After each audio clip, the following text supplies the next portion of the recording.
yo, Betty Roosevelt here. Yo, Timothy McVeigh checking in.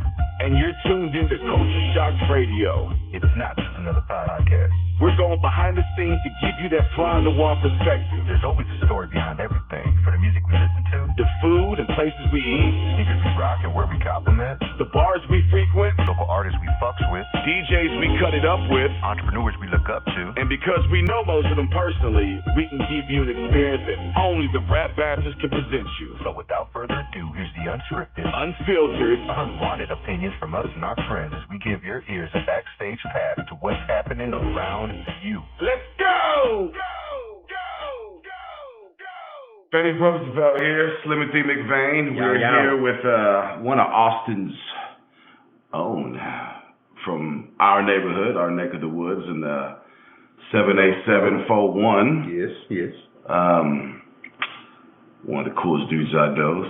Badass jeeping, bar creeping. DJ Random Rey, y'all. What's going on, bro? What's up, baby? Chilling. What's going on, man? How you doing, brother? Good. How are you doing? What's going on with you, man? What you got going on, man? Good, man. Good. Work, usual. DJ, usual. Jeeping, usual.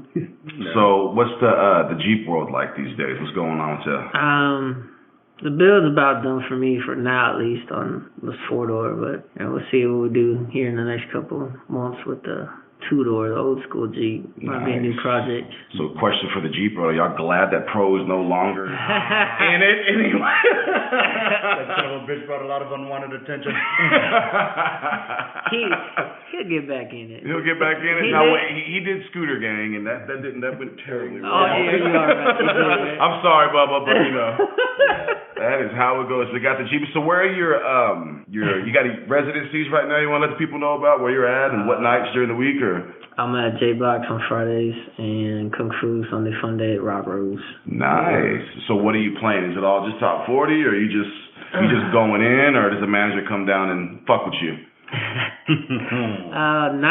Fridays is pretty much open format, everything. But mostly catered to a lot of the like 90s feel, 90s, 2000s. Some days at Kung Fu, it's pretty much just winging the shit out of it the entire time, kind of going with it. See what's working. Around what age did you start DJing? Around like, I don't know, 11. Probably around 11. I got into like hip hop, like the OG hip hop, the real shit. And define this real shit. Not the shit that you play on the fucking. Yeah, pretty much. Like right after late 2000s, it got, or I'd say mid 2000s, it kind of got. Yeah. I'm not talking about the shit they have on the radio right now. I'm talking about the stuff the real deal, Holyfield. Where it was talking your life and words that came out of what you did. So who were your inspirations as far as DJs? Was anybody local? Is it somebody we know? Funkmaster Flex was probably like the first real DJ that I heard. Drop bomb. Yeah, and like DJ Premier and I can't even go back that age. Those are like the two ones, I guess you could say. How old were you when you got your first set of 1s and 2s? I was 13 when I got my first turntable, and it was 1. I had to work my way. You sliced it, huh? Yeah. Shout out, Kellen.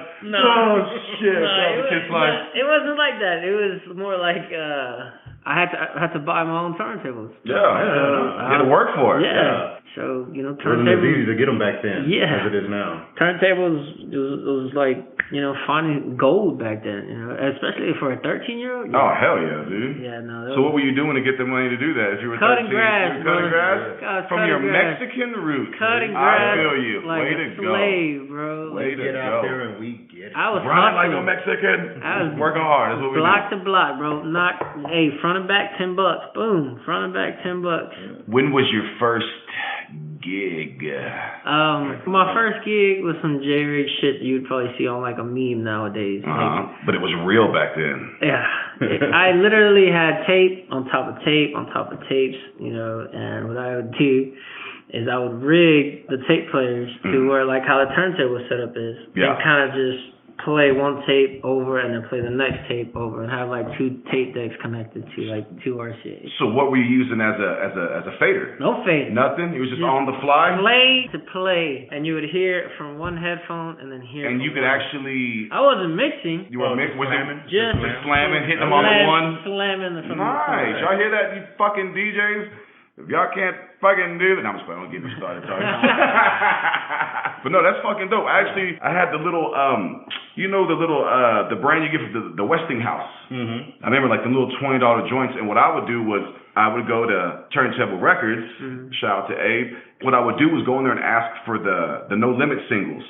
They had the instrumental, the acapella. I'd just be bored and just hitting them, like hitting the unpause and the right on the ones, and I would literally be so bored, I would make fucking clean versions out of songs just to test my placement. Yeah, you know what I'm saying? It's funny you say it because then, like later on down the way, as tape decks became popular, you could hit the pause button a little bit and it kind of go, like the tape stop. Yeah, that screw effect. It kind of got to like where you could do that, and nowadays, like on the the SZ and SX, they have that little curse button, and you just it does the same thing back in the days with the pause button. Yeah, I totally forgot about that. You said that. Being from Austin, who were some of the Austin DJs who you felt were doing something at the time that maybe kind of inspired you or your peers or anything of that nature? Back then, I don't want to say like. I know back then hoes didn't want me. Now I'm hot hoes all on me. I know that's funny. No, I'm sorry. I'd probably say like 95, 94. I went and we were kind of b-boying back then, and I saw Knick Knack perform. And Knick Knack was probably the first DJ I saw live. I was like, oh shit. Nice. Because seeing somebody like that after, seeing all these other DJs that, I looked up to growing up, I was like, wow, that's actually the first DJ that I've actually seen. Yeah, active. Yeah, active, and not like, on TV or... And what year was this? 94, 94, 95. damn. And shout out to Knick Knack, by the way. Maybe 96, it was like right before I went to high school, and I went to high school around 96. So it was right before high school. And what high school did you go to? I went to Crockett. Man, you probably got mad ass at that school, probably. It was just crazy. I'm sorry, we were just keeping it. It's just three girls in a salon right now having a conversation. Don't mind us. Don't mind us. Oh man, everybody went to Crockett. Who went to Crockett? I went to Crockett. You went to Slim went to Crockett. Pro went to Crockett. Flo went to Crockett. Didn't Fred go to Crockett? Yeah, and it's funny because after my first year there, dancing, shit like that too, we met, other b-boys, and then we started competing and battling each other, shit like that in the old days. But around 97 is when I actually met Pro, Flo, Fred, Steven, and Chris. A couple other DJs, and going to house party with these dudes back in the days, man, it was lit to say the least. Those are still like two that me, Jason, Fred, and Flo did were epic, dude. Like, nice. I'm talking about stage to the T, man. They had it planned out badass. Nice. I actually have it was a house party. Flo Rock was actually DJing it, and it was funny because he invited all of us to come through. So when we actually got there, it was like half fucking Montopolis was the fucking whole party. So a lot of stuff transpired that evening, and they tried to make Montopolis leave. So Flo Rock, being the awesome dude that he is, he was the party. And I think Little Mardo was there too.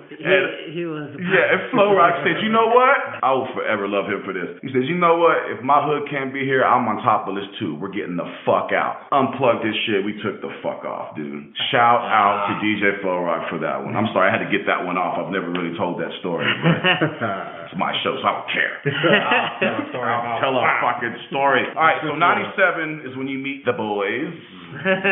The girls. You met the girls. The girls. So y'all doing house parties. Well, around that time when I met them, I got bored with hip hop and. Bored? What happened? I don't know, man. Did it touch you wrong? I guess so. Oh man. Hip hop. I kind of lost track of it for a little bit, and I kind of got more into like what they call now EDM. Was it called trance back then? No, was it called house back then? It was called house back then. Yeah, like Chicago house. Nice. And freestyle. Nice. I was bouncing back and forth between. Now, when you say freestyle, do you mean Latin hip hop? Latin hip hop's the newer version. Some little Susie. Freestyle is the OG version. Okay. That kind of style. So who bit off of who? Because to me, Stevie B sounded like it was Latin hip hop, but he wasn't Latin. Man. Was he? Was he Latino at all? Did he? I don't even know if Stevie B was who he sounded like he was. He made it look like he was. He wasn't. I'm sorry, but 97, we fell out of love. I fell out of love around that era. Like, I always liked freestyle, but I kind of flipped it up and went to hip hop. So if this is between the 97 and 99, this is when ecstasy was first coming in. Yeah, you're right. And you were on house music. We gotta hear some stories. Come on, give us something. Come on. I never missed that stuff, to be honest with you. Well, at least I know you witnessed it. You're right. You were DJing. I know you played a rave or two. I did like opening sets back then. But did you have the different colored beads on the bracelet around that time? Never had the beads. No, I know mad people who did it. Yes, and they still do that stuff. Yeah, their brain is fucked up. Their brain's still. Shout out to the eggheads, but the brains are all mush. Their brains turn to fucking mush.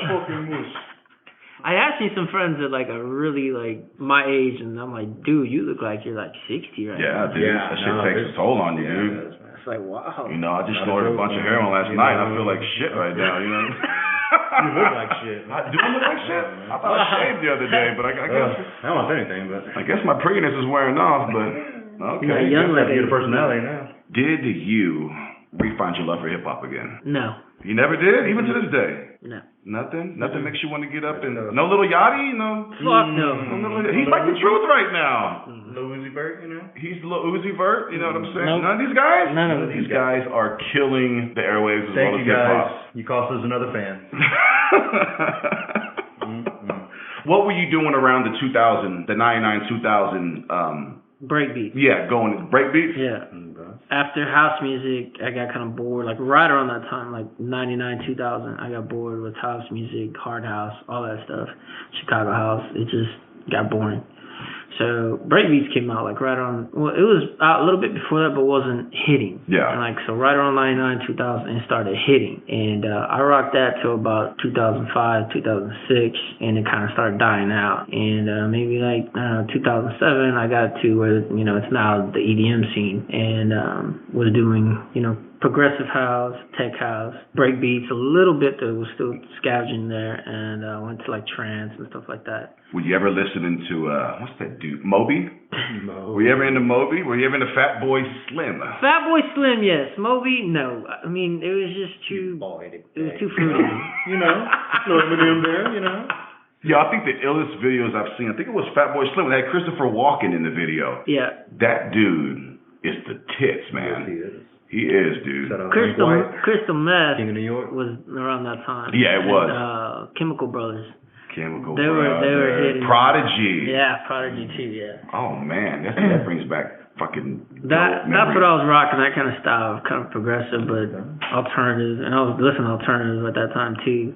I pretty much been through it, like all those styles, and I don't want to say like 2008. I got into like a little bit of country too. 2008, 2010, around that time. Yeah. But I always hated it. Growing up and being a hip hop DJ, you kind of just don't like country. It's ingrained in you not to fuck with it. Yes, exactly. Yeah. It's literally branded. You don't mess with country music. No country? Well, you're in Texas. Jack Canify. Yeah. What was your first club gig? Pro kind of took me under his wing because I felt like he used me, to be honest with you. He used you? He does. Okay. And the reason why is because Pro kept on going hip-hop, right? All the hits, he had hip-hop. Yeah. Well, I wasn't into hip-hop no more. I was, a house DJ, dance DJ. And so he kind of like, hey, dude, come do this party with me. And I would rock, the dance set, and then Pro would rock the hip-hop set. Kind of switched it like that for maybe 5-6 years, and then I kind of stopped DJing for a little bit, where I kind of got sidetracked, worrying about kids and stuff like that. So I sold my clothes, and it's probably the biggest boo-boo I ever did in my life. Do you remember who you sold them to? I do. Actually, was it him? It was. You son of a bitch. He likes to swoop in. He's like, hey, got some 1200s, bro? That rat fuck. He's got like 6 fucking pairs. Won't even sell me. I'm sorry. Go continue. I sold them to my cousin Joe Rendon. And couple in the family. Yeah, exactly what it was. All right, that's good. But then he sold, and you know what made me mad is because one of them was a UK 12. You can't even get a UK 12. No, hell no. And the pitch was 5% more than the fucking US market 12s. And when we say Joe, who do we mean? Bad Mix. There you go. Bad Mix Joe. Shout out to Bad Mix Joe, bro. I sold him those, and I don't even think he had them for that long. He sold them? Yeah. And I was like, Joe. right when I had the money. Dumb. Right when I had the money to give back to him, he sold them. I actually watched that young man in the stages of becoming a DJ, growing up around it. Just if I never told him, I'm proud of him. He got his gigs and what he's doing, and he worked his way through the ranks and getting those approval nods by these premier DJs. So shout out to him. But yeah, man. All right, so you sold them. I sold them because I bought like the denim CD mixers at the time. And that's when those were coming in heavy. Yeah, it was a big, 1 unit with the actual like little bitty controller. Oh, okay. It was like the controller now. It was with the CD. Little. You couldn't scratch with those and shit, right? No. Okay, you can just pause the cue and then okay. Yeah. Wow. Then I got everyone to CDs, and so I always had CDs, and everybody always said, you're a sellout. You sold your 12s. You want to be a digital DJ and stuff like that. And I bet they're all using Serato. But that was the thing. Even Premier was hating on Serato. I hated it too. I really did. I felt like it was cheating. I was introduced to Serato through Pro, which was probably around the 05. Towards rounding the end of 05, we moved out to Dallas. And I remember I was just in awe because I'm like, yo, how the fuck? You don't have that on record. Yeah. But how are you fucking scratching it on record? Yeah. And then that's when he showed me. But back then you had to get the big gaudy box and everything cost like mad money. You know what I'm saying? But I remember everybody was hating on him. Yeah, I hated it. I hated it too. It was like, how y'all gonna sell out and be a whack ass DJ like that and not take no records and look at a damn computer screen? It didn't take nothing to be a DJ when Serato came out. Yeah. So growing up, from record days and actually having to hear the music and not visibly seeing it and packing your records and stuff like that. Hit this. Light up. It killed it for me because it actually took talent and skill and know-how, because you couldn't just skip to the end of the song and go from there. You couldn't just see the end of the song and know where to go from there. Or know where it was on the record. Yeah, you actually have to know that fucking song in order to mix to the next song. Yeah. That is some good weed. What is that? What is that? Yeah, it's a little Mr. Nice Guy. That's what that is, Mr. Nice Guy. Shout out my weed, man, keeping me right all the time. Oh, man, okay. Damn, you're red in the face and everything, bro. Yeah, man. Like you can run the marathon. We're going hard, dude. I'm running laps around the podcast competition. That's what we're doing. But now you realize with Serato, nobody wants to carry fucking crates around. You know what? And that's exactly what it was. And me, I pay all my DJs. I love y'all, but I paid my dues. I carried crates. Fuck yeah. I did it for Flow, for Pro, for Swing, for all them boys. I think it may even for you one time. Yeah. Right? Maybe even Fred. Maybe you know what I'm saying. You me for that one. You still owe me a fucking favor. But we'll talk about that one later, man. There seems to be a real big influx of DJs now, like there are new rappers every fucking day. I'm tired of looking and I think maybe that having these DJ schools, which are awesome for people who really want to aspire to be an actual DJ as a love, as to where these people are doing it now just to make some money and get a residency. God, man, give me Paris Hilton fucking DJs, man. Yeah. How do you feel what do you think the climate is? How do you feel about the climate now? Do you feel that the real DJs are on a decline, or do you feel that the real is going to outweigh the whack? I think that, like how you said about the DJ school, I think the DJ schools, if they are going to teach DJ school, I don't think they should just jump right into Serato. I think they should actually get them, records and make them collect some records and say, hey, this is first grade. Yeah. You're going to learn here how to DJ an actual DJ. Nice. Yeah. And then as they move up, that's a good recommendation. Then as they move up and they go to like second grade, and then they go to second grade, maybe they start messing with like another style that they're not familiar with and throw them a curveball. Yeah. And then as they go to fourth grade, then they start like, okay, you know what, you're at, 125. Here's, a 90 BPM song. Mix out of it, or what are you going to do to mix out of it, and teach them that. And then as they progress, then they earn Serato, and when they earn Serato, then they can actually start being a DJ where, you're looking at a fucking computer. It's an actual school, not just a course. Yeah, I think it should be like that. And then once they have that passion, I guess you could say, and they've built it up and they've earned it to the point to where they can actually look at it, not just jump straight into Serato and be like, hey, I'm a DJ. Now, come on, man. I don't care if you have $5,000 in your pocket and you go out and buy fucking, CDJs or fucking, 1200s or whichever format you want to go to and be that DJ right off of the back. That's like, somebody just giving you a get out of jail free card or jumping you straight to college and say, hey, I don't want my son to go to middle school, high school. He needs to go to college already so I can just get him out there to make me some money. That's not cool. So you think that these things have the potential to mass produce DJs, like in assembly line? It's ridiculous, man. And not only that, but like I like to teach whoever I'm with, friends, whatever that aren't DJs, how to actually distinguish whether that DJ is actually good. Because I've been with friends and hang out, and me growing from nothing records to not having to have a gig ever and just mixing up in my garage or backyard or wherever. Just for the fun of it. Just for the fun of it, just beating down with friends, fuck it, let's dance, let's fucking, mix it up.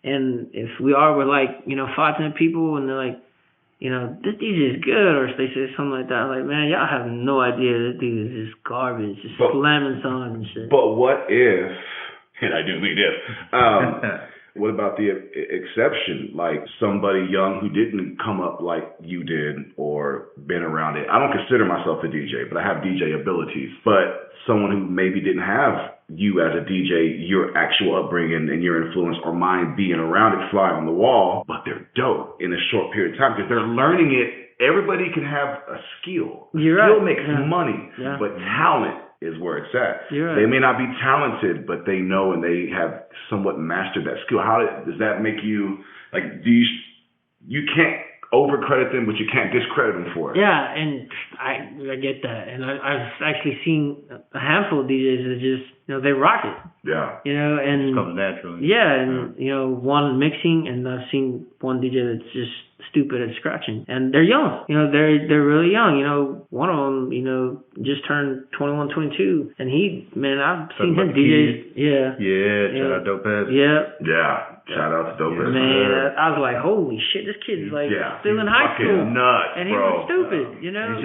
And he made DJs that have been DJing so long look like they don't know how to DJ. Yeah. They don't know how to scratch. They don't know how to turntables. They don't know nothing like that. Yeah. And it's like, damn, dude. Like, I practice all the time. And boy came in here and did some damage. Yeah, just like swept and walked away. Shout out to Dope Ass once again, man. That little guy there, man. That DMC I don't mean that no disrespect, man. I'm just saying that young man. Yeah. I mean, not little guy, but that I young man. still call him the kid. It's the kid. He man. Him and that, format, that style, like you said, is young. Another DJ that, I was like real shocked when they first came out was DJ Anthem. And the reason why him is because his style was just on point. Like, he had songs and stuff that I've never even heard of. And I was like, holy shit, this kid's, coming up. I've never heard of you, dude. We did a promotional gig for Smokehouse, and they just, they would always have us, and he murdered some fucking mixing, man. Like, on the fly, no headphones, no nothing. And this is who? DJ Anthem. DJ Anthem, and where's he from? He's from here. He's from here, from Austin? Yeah. Okay. I believe I've heard the name. It sounds familiar. Yeah, he's more like a 6th Street DJ. Okay. Yeah, he's been doing this for a while, too, now. But back then, when I saw him, the first time I ever heard him was that day. I'm glad you actually said that, what you said, a 6th Street DJ. Now, what does that mean? I mean, I'm a 6th Street DJ too. Like, that's where I got my first gig. That's where I'm at right now. But there's, I guess you say, pieces of 6th Street DJs. There's the grimy, dirty, I want to fucking grind, till my penis is fucking numb, The 10 dudes per female ratio? Okay. There's that one where little kids are 21, they want to fight each other, and then there's... They want to fight and then fuck something later. Yeah. They want to get their ass... Shout out to the fighting fuckers. Y'all ruined it for everybody. I mean, because you were out there. Thank God y'all had a good time. We've all been there. I can't say that, but I can say that. You know what I mean? Yeah. Like, I've been that kid. And anything you would tell someone who was thinking that has aspirations to be a DJ? I've actually had friends do that, and I would never do it again, to be honest with you. Some actually kind of turns them off or something. No, it just every DJ I've ever taught how to DJ or help DJ literally just burns you, and they'll never look at you and say, "Hey, you were an inspiration." No, it's like, "Hey, I did it on my own." And you know, like there's some of them that are still on 6th Street right now that are like that, and it's kind of one of those things like you just don't even acknowledge them no more. They're just in it to get money. That's all they want. They weren't in it for the passion. So as soon as they got what they needed out of you, and they can make $1 out of it, boom, they're gone. As somebody that, you know, like if I came up to you and I said, "Hey, dude, you know, I like your style. Can you teach me how to flow?" You know, me not knowing how to, you know, rap, I'd be like, okay, and then just take your style and, you know, not even, you know, look at you no more and kind of just. Oh, believe me. I know. I have helped, but you know, this isn't me, the artist. I'm on my fake journalist shit right now. Yeah, and it's kind of one of those things like they fucked you. You know, they literally fucked you.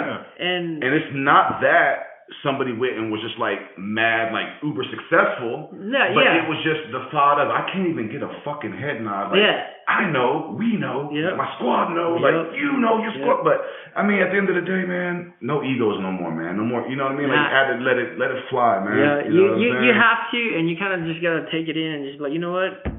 Take it as a lesson. Deep breath and walk away. Because at the end of the day, they teach you what not to do next time. Exactly, and that's the reason why, you know, when I had a little Jeeper friend that actually asked me like, "Hey man, you know, can you show me how to DJ?" And I told him no. I said, "You know what? You're a friend of mine. I'm gonna keep you a friend of mine. Because if I teach you, you know, it's gonna get awkward. Yeah. You know, not saying that, you know, I'm, you know, a badass teacher or I'm gonna fucking make him into the minute he succeeds, he forgets you. Yes. And the minute he doesn't succeed, he blames you. Yeah. And it's my fault. And so you lose that friend. Yeah. And you try to be nice. A piece of that loyalty's gone. Yeah. And it's kind of like, you know, when you got a roommate that ain't paying the rent. Yeah. You know, you're like, hey, man, you know, what the fuck? Kick in, bro. Yeah. You got to go now. Yeah. And it turns you into a bad guy. Then you're the bad guy. And I know a thing or two about being the bad guy. But, you know, it's not about me, Slim. I'm pretty. I look pretty tonight, don't I, by the way? You look nice. Okay, thank you. I know a lot of these DJs are braggadocious, to say the least. Every DJ thinks they're better than the other DJ. Okay, but why is it, whoever they may be, why aren't they in the battle signing up? Yeah, okay, that's... See, but to them, I think to them the success is... I made money last night. Yeah. Or I can make money 3 days a week. Yeah. You see what I'm saying? Yeah. But if that's success to you, and if that's the crown, I mean, then that maybe to them they won. Yeah. So let's give, you know, for them being winners, you know what I'm saying? Because they won in their own head. But the real winning is the longevity and the respect amongst other DJs. That's true. And that's what I'm starting to see with all of y'all. Yeah. You know what I mean? It's like being around. You're able to consistently do what you love, you know, for a living. Yeah. You know, that's when I think you've made it, you know. Yeah, exactly. Someone asked me one time, or in mid-conversation was like, you know, when I become successful, you know, I said, what do you mean when you become successful? This is how you feed your family, house paid, multiple, you know what I'm saying? Like, what is and this is for anybody, I know mad, like, I have a handful of homies that are like that. This is how they fucking eat, man. Yeah. And I see that and I respect that. But to even them, I think they don't even know, like, most of the time, what success is. But it's all to whoever. It's different for each person. Yeah, because success isn't chased, it's obtained. Yeah. And you don't obtain it by chasing it. No. Yes, it's your drive, you know what I mean? Like, and trust me, I know something about drive. I've lost it, put it in park. It's hard, man. Oh, yeah. And that transmission breaks, you know what I'm saying? Yeah. It's hard, it's expensive, you know what I'm saying? It'll run you. That's what happened to me when I sold my tools. Yeah. You know, it crippled you, didn't it? It did. And I had all my records still there, too. I never sold my records. I might have got some records stolen. Speaking of records, you still got a lot of vinyl? Fuck yeah, man. I can get rid of that shit. That's life. Now, do you have any original first, like the 96 to 99 anything Rockefeller? I don't know, to be honest with you. I have to go dig, because I don't even know what I got still to this day. Yeah. You know, like if you gave me a song, you know, back then I didn't really pay attention to it. I was more worried about the beat or, you know, if it was something that I liked, you know, because before 96, I didn't give a shit about what was on the radio. Yeah. I didn't give a shit about what you liked or what you wanted to play. Yeah, because you knew how to play what you wanted to hear. It was my style, and I grew up like that for a very long time. I said, no, fuck this. This is me. Yeah. I'm representing me, you know, and that was the music I played. That was the music I spun. That was the music I bought, you know, and as a dancer, you know, growing up, it was kind of like one of those things like, I can flow to this. I can bang to this. I can fucking feel this shit, you know, so, you know, that's what I went with. But when you get older, you kind of realize, you know, it's not about you. Yeah. You know, being a DJ, it's not what you want. You know, it's not how you feel. The crowd going. Yep, and that's exactly. If you want to be a successful DJ, especially like in a club, you gotta know all styles. You gotta know what's popping. You gotta know what's good. You know, you gotta read the crowd. Is it older? Is it younger? You know. So what's something that from you doing, you know, a lot of aspects from DJing as far as rocking, like you said, you start off doing house parties. Pretty sure you've done a wedding or two. I hate those. You know what I'm saying? Hey, but the check is good. Oh, the check is good, but if you have a shitty ass fucking person that, you know, didn't coordinate shit, oh my God, then what difference does it fucking make? Yeah, exactly, because you literally left with, you know, a finger in your ass and fucking. Some call that a good night. I don't know, but a couple turns later, you know what I mean? It don't feel good, man. As a DJ, you walk out of there with your fucking, you're telling your ass in your head and fucking running in circles, you know. So what would you tell now within, you know, asking you that question?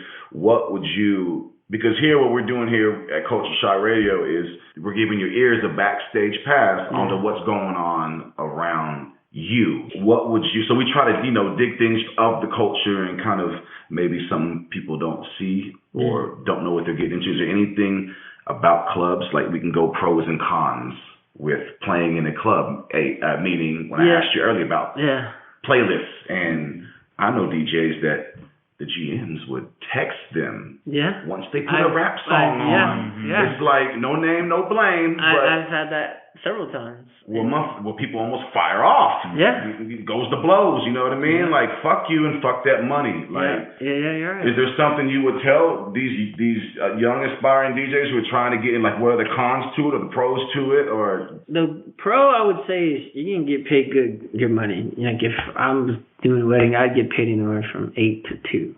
Just depending on how long and who it's for and what you got to bring, you know, because that also plays a factor. You know, lights or fog machine. Sometimes you got to set everything if it's going to be your kind of style, you know, you might want to lower the price a little bit because it's going to be fun, you know. If you bring a lot of shit, you're going to charge them more. If you don't bring a lot of shit, then you're not going to charge them as much.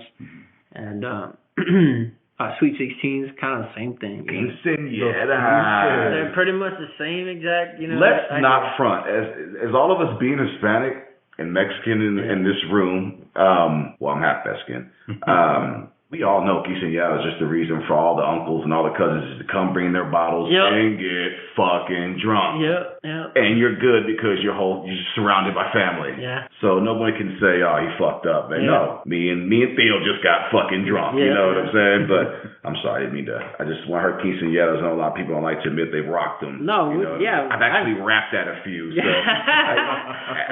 I can't really say too much. So I money's good, but go up there, spit, 2 songs worth. And that's pretty much it. You're grab not 500 in the spotlight. You might take something home. You know what I'm saying?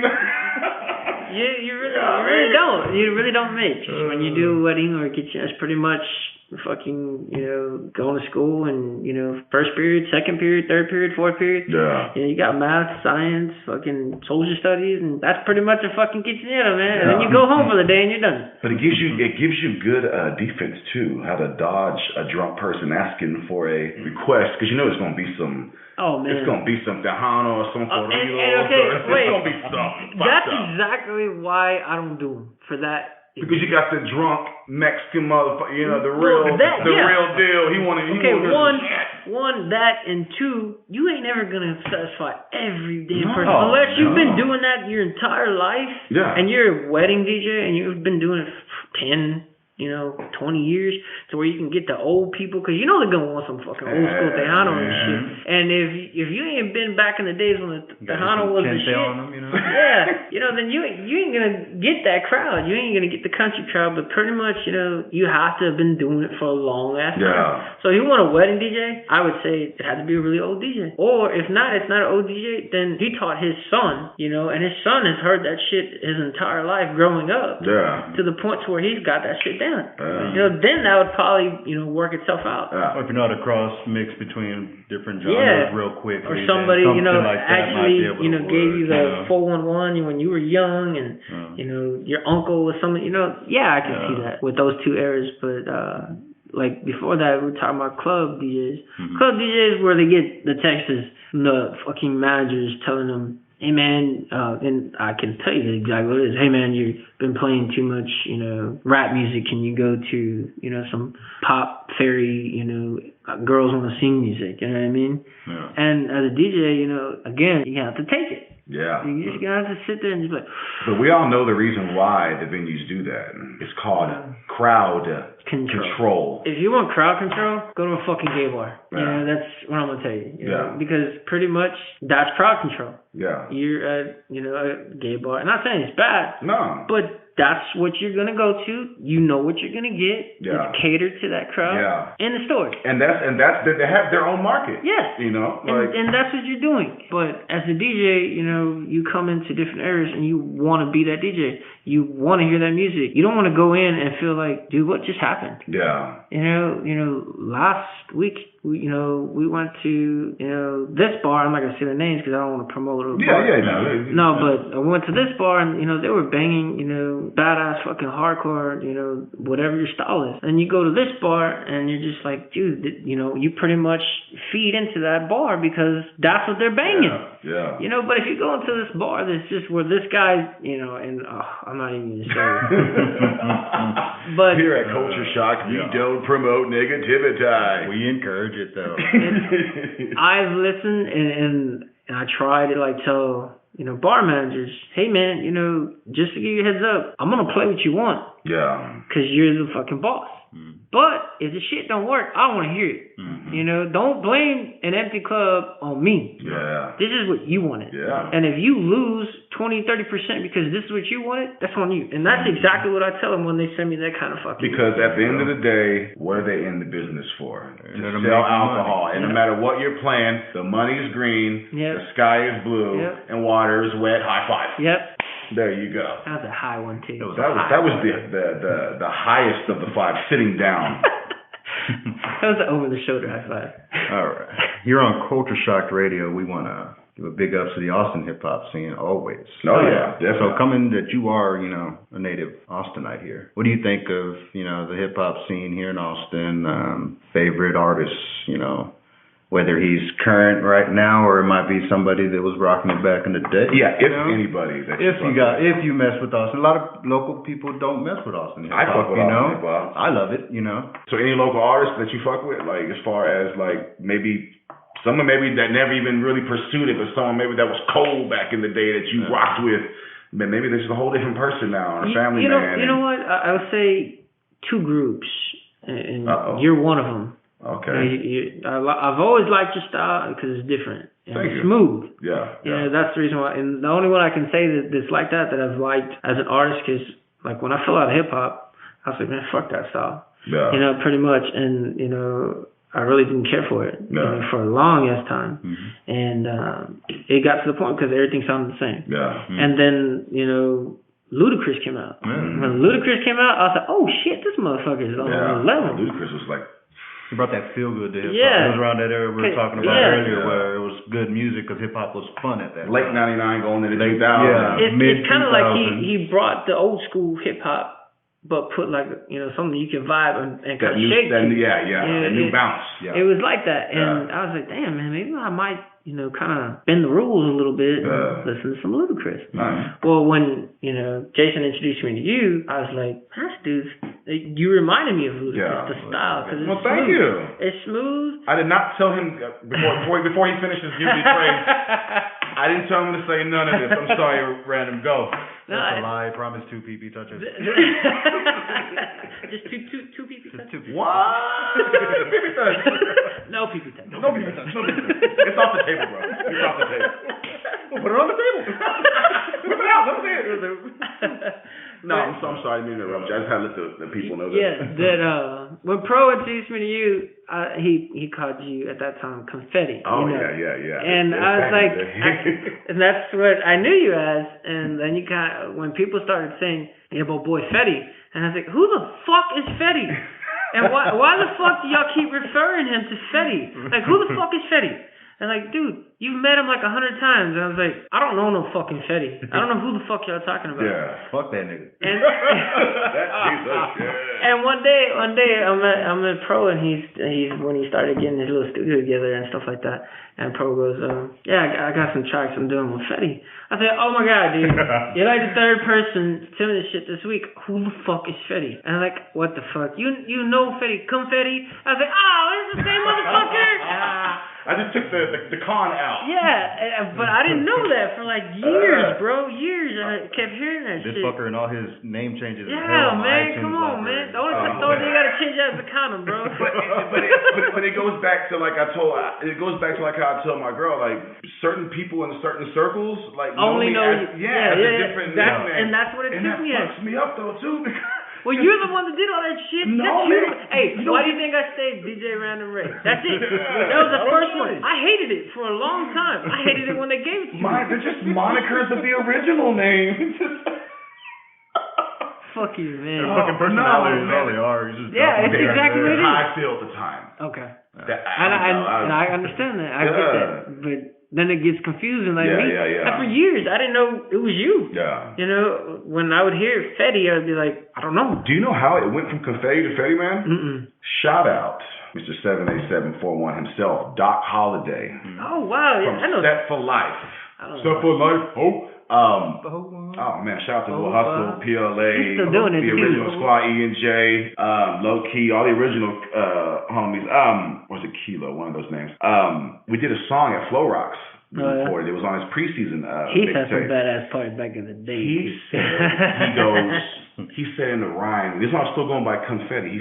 He go, Doc in the Fetty, man. Boys ain't ready, man. Flow rock with the hands. Y'all ain't ready, man. And ever since then, I was Fetty, man. I was Fetty, man. He was born Fetty, man. Thank you, Doc Holiday, for that. Doc gave you that name? Doc called me Fetty, man. I didn't know. And I thank him for that. But man. No, we can't do a history of Austin hip hop without Port Doc. You know what I'm saying? I'm just saying though, we need to get you on here, Doc. But like I said, man, I appreciate it, bro. You know what I'm saying? But yeah, the name thing kind of fucked a lot of people up. It still fucks me up, dude. Yeah, it for years, man. It happens now. Like in the actually, I just ran into somebody I went to school with. And I knew who he was. He looked familiar, but the name didn't pop up like right away. I just looked at him and he's just like, neighbor. They used to call me that, you know what I mean? Neighborhooder. Yeah? I had another way I rapped in it. I had the big fro. I had braids on my hair. It was just like. You ain't got no hair no more. Yeah, I'm bald as shit now. But I was in my prime. I was doing it well. I was in my prime. But yeah, man. And neighbor, he just told me this. Like, neighbor. I was like, oh shit, man. Then I realized I remember his name. Yeah. And we just started talking, man. I was just like, dude. He's like, how you been, bro? And he just kept calling me neighbor. And I was just like, damn. But it wasn't weird because I know he knows me like that, but he doesn't know me for rapping. He knows me for being a classmate and chilling. He knew I was into music, but never, you know what I'm saying? It's like you don't really tell people, all the time you go to school because that's a different relationship that you may have with that person, and it may not travel outside of the classroom. You know what I'm saying? And but it was good to see him. Yeah, that was the moral. The story was just that he called me that old nickname, and I was like, man, that's fucking crazy, dude. So anything you want to, like I said, to close with, any shout outs, any shit mentions, any, shit mentions? Any shit mentions, like suck it, bro. Give me your Instagrams and your Twitter. Like, how do people find you when they're looking for DJ Random Rey? Everything's DJ Random Rey. This is DJ Random Rey. Facebook, Gmail, Twitter. Facebook, And that's Random R-E-Y, correct? R-E-Y. Don't be looking up that Random R-A-Y guy. Yeah, that dude phony is a piece of work. Okay, so everything, follow him on there. Slim, anything you want to ask him, close him out with, or? Nah, bro, I think we got anything. Oh yeah, the pectoral muscles, bro. Like, do they affect the scratching in any way? Actually, it gets more grimy. Okay, we see. So for all you DJs out there, all the buff ones, shout out to QG, between by him the way. and Randy. Him and Randy. Between you and Randy, the best. Definitely a bro down. Definitely a bro down. They say, females, at least I've heard this, Ooh, what do they say? They say the DJ. Well, that's why from what I've heard, they always want to bang the DJ because he's good with his hands. Good with his hands. I see. I will say that through thick and thin, Protégé's actually been like father DJ to me. Yeah. I've piggybacked off him since high school days. That man's ego does not need to get any bigger. Don't be big up. It kind of pisses me off sometimes. And it's funny you say that because Pro will call me up because we're both Kung Fu DJs, right? Hey, dude, you want to come, tag team Kung Fu with me? And I'll be like, I'm down. Let's do this, right? Yeah. So I'll get there and I'm expecting most DJs you do DJ sets with. Hey, dude, 30 minutes. Yeah. We'll switch it, right? Oh man! What did that asshole do? Man, I go DJ with Pro at Kung Fu, and I've done this. Don't get me wrong. He will sub in every now and then. He'll tell me, hey dude, I got this, blah blah blah. Can you confirm? All right, I'm done. I'm sold to him. But if you're gonna call me to come DJ with you, I don't want to be your fucking groupie right there next to you, fucking holding hands, swinging dicks together. You know what I mean? Why not?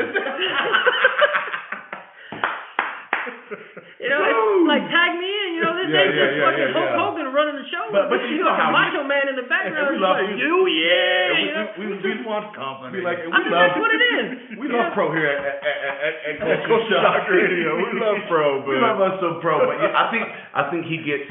You know how it is. I think he's bored when he's by himself. Yeah, but when he sees one of the squad, one of the homies come through, he's really playing for you at that point. No, what I'm saying from a DJ standpoint. Yeah, well, yeah. Like now he wants your feedback because he's comfortable. Yeah. Like the only time I see that son of a bitch get all uppity, start scratching and everything. When another DJ says he won't scratch all night. Nope. Nothing. I'm saying anything. He's not lazy or nothing like that. Pro, I'm sorry. No, he can't really hurt that. Should have gave us a mic. He should not gave us a fucking mic. He told me a long time ago I was going to give the world hell. He didn't know he was part of that world too. But yeah, man, Protégé definitely, no doubt, man. He's done a lot for me as well. So we have a thing with Pro here at Culture Shock. He's like the never-ending episode. So he's always going to be in some way or fashion in the episodes or within the dialogue. So there you go. This was your part in Random Rey's episode. There you go. You're welcome. You can never have anything just for him. His ego invades everybody's shit. Okay, so give him one more time, Random Rey. And this is Austin, Texas, by the way, if y'all don't know. Obviously, you should know, but let these people know what nights and what venue to find you at. Friday nights, I'm at J Black's, West 6th Street. Mm-hmm. Like I said, Saturdays, me and Pro, my tag team, Kung Fu Rock Rose. Okay. Sundays, I'm at Kung Fu again, Rock Rose, 7 to 11.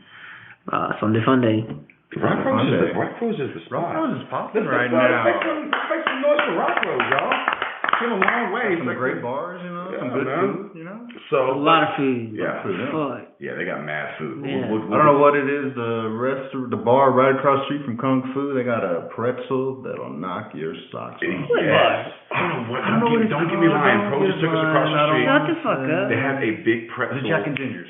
Jack and Ginger's. Shout out Jack and Ginger's. Yeah. They have a big, dirty ass pretzel? Just a big, no, it's not dirty, but it's a nice, it's big, and you got cheese whiz and like other stuff. Okay, I know. They got like a honey mustard and sauce. then across the other side, they got this bar and grill. They got these fucking hush puppies.